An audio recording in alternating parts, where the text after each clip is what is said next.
Bonjour, bon matin, bonsoir. Ici Marcus, votre coordonnateur, pour un petit tutoriel rapide de Piskel App. On se retrouve ici sur la plateforme Agora, où est-ce que votre cours devrait se trouver. Et sur celui-ci se trouve un petit tutoriel ainsi que le lien vers Piskel App, l'application que nous utilisons en ligne pour faire nos dessins, nos sprites, nos personnages, un peu de tout. Donc, si on ouvre ici notre petit tutoriel qui nous explique rapidement qu'est-ce que Piskel, donc l'application ici, piskelapp.com, nous rappelle ici rapidement de devoir nous identifier avec un compte idéalement Google pour pouvoir sauvegarder en ligne toutes nos choses. Et ici, le petit bouton pour Create Sprite pour créer notre personnage. Qu'est-ce qu'un sprite? On va en reparler dans une autre capsule. La palette d'outils, donc plusieurs outils, le crayon, le pot de peinture, la gomme à effacer, etc., sont des outils que vous avez sûrement déjà utilisés. Sinon, ce n'est pas bien grave, c'est quand même assez simple. La palette d'outils, évidemment, on peut choisir des couleurs, c'est ce qui est important, on va le montrer. On peut changer nos couleurs et le but, c'est de créer un personnage animé. Dans le fond, c'est ça qui est un sprite, qui est une animation, un petit personnage image par image qu'on va transférer dans notre jeu. Le but, c'est de réussir à faire par la suite des animations comme celle-ci, donc plusieurs petites images à la suite de l'autre vont créer une animation. Allons donc sur Piskel App. Lorsqu'on ouvre Piskel App, on se retrouve ici. Donc, on peut sign in. Si je fais sign in, dans mon cas, ça me connecte automatiquement à mon compte et où est-ce que j'y ai sauvegardé quelques petits exemples. Si je fais, à partir d'ici, je peux évidemment les éditer comme bon me semble. Si je fais ici Create Sprite, donc je pars à neuf de rien et je peux donc ici dessiner. Petit outil rapide et que j'aime beaucoup avant de commencer, le Resize ici. Resize ici, on a 32 pixels par 32 pixels. C'est comme la base, mais c'est assez petit. Il va faire des formes très carrées. Ça peut être bon pour certains dessins, mais moi, ce que j'aime beaucoup, c'est d'aller chercher une taille qui est soit le double, donc 64, ou encore 4 fois plus, qui est 128. Ça va nous permettre de faire souvent des traits, des courbes qui sont un petit peu plus fluides. C'est sûr que ça demande plus de détails, plus de travail, mais souvent, moi, je trouve ça plus beau. C'est une des premières choses que je commence à faire, mettre 128 par 128. Sinon, je pourrais ici, dans le default size, le setter.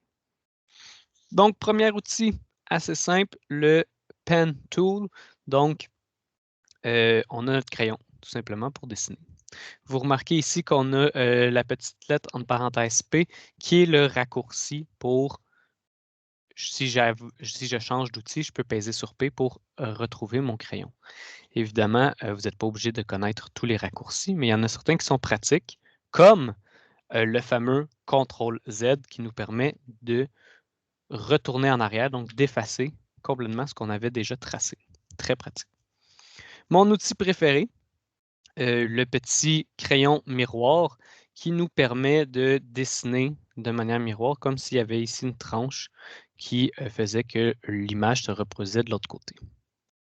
Qu'est-ce qui est le fun avec Piskel, c'est qu'on a ici, lorsqu'on survole un objet, lorsqu'on survole un outil, on peut voir Control, use horizontal axis ou Shift, use horizontal and vertical axis. Ce que ça veut dire, c'est que ça nous explique qu'il y a plusieurs façons d'utiliser notre outil. On peut dessiner comme ça avec un axe qui est vertical. Si je garde CTRL enfoncé, je peux dessiner avec un axe qui serait ici horizontal. Si par contre j'utilise Shift, Shift me permet d'utiliser les 4 coins. Donc, pour faire des formes quelconques, ça peut être intéressant. Ici, on voit, on a peut-être le début d'un alien ou d'un vaisseau ou quelque chose. Important, si par exemple je dessine, puis là j'essaie de dessiner, là, puis je veux que ça soit un à côté de l'autre, ça ne marchera pas. C'est important ici d'utiliser le Petit outil qui nous permet de centrer notre dessin parce que l'axe qui est toujours centre. Ensuite, autre outil bien pratique, le bucket, donc permet de remplir un espace au complet. Si, par exemple, je viens ici, j'ai mes couleurs, je clique dessus, je choisis par exemple vert. C'est important ici, je choisis la couleur, mais je dois choisir sa teinte. Donc, de vert vert à vert plus pâle, à vert peut-être plus foncé, voire même blanc ou noir. Donc, si je dessine par exemple ici et que là, je viens changer de couleur encore une fois, je m'en viens chercher le rouge et là, je viens dessiner. Petit outil pratique en passant, ici on a la palette de couleurs. Toutes les couleurs que vous avez déjà utilisées, on peut les sélectionner ici ou on peut prendre la pipette pour venir chercher la couleur qui nous manque. Si on a ça ici, l'autre bucket ici nous permet de changer toutes les choses qui sont de la même couleur. Donc si je viens le frapper ici, je vais changer tout ce qui est rouge. Je vais rapidement, par contre, vous allez toujours pouvoir réécouter le vidéo. Puis de toute façon, la meilleure façon d'apprendre ce genre de choses, c'est d'essayer par vous-même. Si, par exemple, je remplis ici, puis là, je ne sais pas ça que je voulais faire, je peux effacer, utiliser l'efface. Des fois, ça va mal, la petite efface, bien, on peut changer la grosseur de notre crayon. Donc ici, par exemple, ça pourrait être une plus grosse efface. Ça peut être pratique pour faire des dessins aussi. Si je reviens chercher, par exemple, rouge ici, bon, je peux vouloir créer des plus gros traits ou des plus petits traits. Évidemment, bon, j'ai fait un peu n'importe quoi, donc CTRL-Z, mon meilleur ami, pour revenir, et j'ai tout enlevé. Donc, si je garde Shift, ça me dit que ça garde un ratio d'1 pour 1, donc ça me fait un carré parfait. Même chose pour le cercle. Si je garde Shift, ça me permet de faire un cercle parfait. La main nous permet de bouger le contenu. Va bouger par contre l'entièreté du contenu. Si je veux enlever juste un élément, je peux utiliser ici la petite baguette qui va sélectionner une shape, donc une forme. Mais je peux aussi utiliser le rectangle ici, qui me permet de sélectionner juste cette partie-là. Ou j'ai la même chose un petit peu, peut-être un petit peu difficile à utiliser, mais on peut tenter d'encercler une forme qu'on veut utiliser. Cet outil-là nous dit CTRL-C, ça copie, CTRL-V, ça colle, et Shift, ça bouge. Si on essaye avec Shift, on peut bouger le tout. Si, je vais utiliser celui-là parce que je le préfère. Donc, Shift nous permet de bouger. On doit cliquer par la suite. On peut faire ça, on fait CTRL-C et on va cliquer la sélection qu'on veut. On déplace et on fait CTRL-V et ensuite on a collé le même élément. On revient, je n'ai pas besoin de tout ça. Si je remplis ici mon carré avec le bucket, évidemment, on peut utiliser le lighten.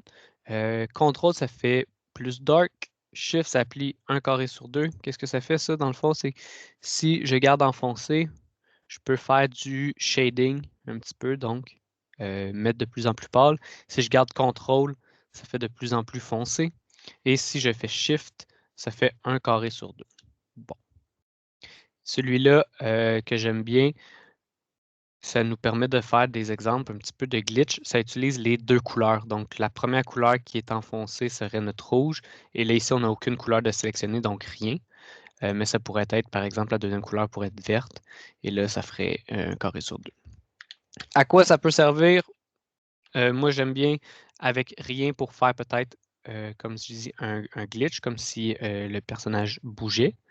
Mais c'est à vous de voir. C'est à essayer. La même chose pour le shading. Ça peut donner des choses intéressantes. Il faut juste les essayer. Autres outils qui peuvent être intéressants. La ligne, super important. Permet de faire des lignes droites. Donc, peut-être des lignes diagonales, mais surtout des belles lignes droites. Donc, on étire, on place notre ligne. Très, très pratique. Les outils qui sont à droite ici nous permettent ici de transformer, donc, vice-versa. Nous permet de tourner, nous permet de cloner tous les frames, parce qu'ici, on a des frames. Par exemple, mon carré est rouge. Je peux rajouter un frame. donc une autre séquence. Et là, on le voit ici, notre image va flasher parce qu'il n'y a rien sur mon frame. Je peux le déliter ici. Ce qui peut m'intéresser, par contre, c'est de dupliquer mon frame, donc recréer exactement la même image. Et par exemple, si je voulais faire un objectif qui changeait de couleur, bien là, je pourrais faire ça ici. Je pourrais redupliquer, changer encore une couleur. Et là, on a un effet un petit peu, par exemple, comme Mario qui a pris une étoile et qui se met à flasher. Ça peut être un exemple. Sinon, ça peut être aussi un exemple de on bouge donc l'entièreté de notre contenu, peut-être un peu vers le haut. Et là, on a un cube qui bouge. On peut faire que l'animation est plus lente ou plus rapide. Je vous rappelle que ça, par contre, c'est juste une idée de à quoi vont ressembler nos choses parce que la vitesse de l'animation, on peut la gérer dans Construct, dans la programmation. Ceci étant dit, ça fait pas mal le tour. Comme j'ai dit, c'était rapide. Le but, c'était quand même juste de vous donner une idée. Puis, vous pouvez toujours revoir le tutoriel ou tout simplement vous pratiquer par vous-même. Par contre, la dernière chose que je voulais vous montrer qui peut être très pratique, c'est l'utilisation des calques. Les calques, pour être utilisés, on l'utilise ici. Ça rajoute ce qu'on appelle ici un layer. Le layer, imaginez-les comme des couches. Comme un petit peu dans les Sims, le layer 2 serait le deuxième étage.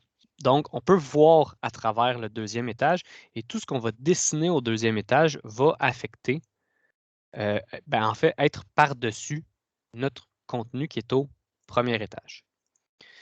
Si je mets ce dessin-là en dessous, on ne le verra plus parce que mon layer 2 est rendu comme en dessous de mon layer 1, donc on ne le voit plus. Donc, il doit être par-dessus. L'utilité de faire ça comme ça, c'est que ça nous permet de gérer chaque élément de manière indépendante. Donc, on peut pouvoir gérer ici mon dessin et dire, ah, il n'est pas à bonne place, ben, je le déplace. Et là, ah, là, il est à bonne place. S'il avait été sur le même layer, sur la même couche, il aurait possiblement fallu que je l'efface et que je recommence parce que j'aurais eu de la misère à déplacer juste cet élément-là sans tout changer. Fait que ça peut être pratique aussi si, par exemple, j'essaie de dessiner quelque chose, par exemple un cercle. Ah, il n'est pas correct mon cercle. Mais là, je recommence jusqu'à temps que j'aie mon cercle parfait. Et là, je le déplace où est-ce que je veux le déplacer sans avoir dessiné. Si, par exemple, je vais essayer de dessiner mon cercle ici, puis là, je le dessine, puis là, je fais ah non, oups. Puis là, j'essaie de le déplacer avec, par exemple, cet outil-là. Là, ah non, je déplace le cube rouge au complet, c'est pas ça que je voulais. Là, je recommence. Ah, qu'est-ce que je fais? Je vais essayer de l'effacer. OK, je vais prendre mon rouge. Ah non, c'est pas ça que je voulais non plus. Fait que ça demande beaucoup plus de travail. Donc, ça peut être compliqué d'utiliser les layers, parfois les couches, mais ça peut vous sauver beaucoup de travail. Voilà, ça fait le tour. Si vous avez des questions, n'hésitez pas à me les envoyer sur le forum ou autre. Je suis disponible en tout temps. Merci. Au revoir.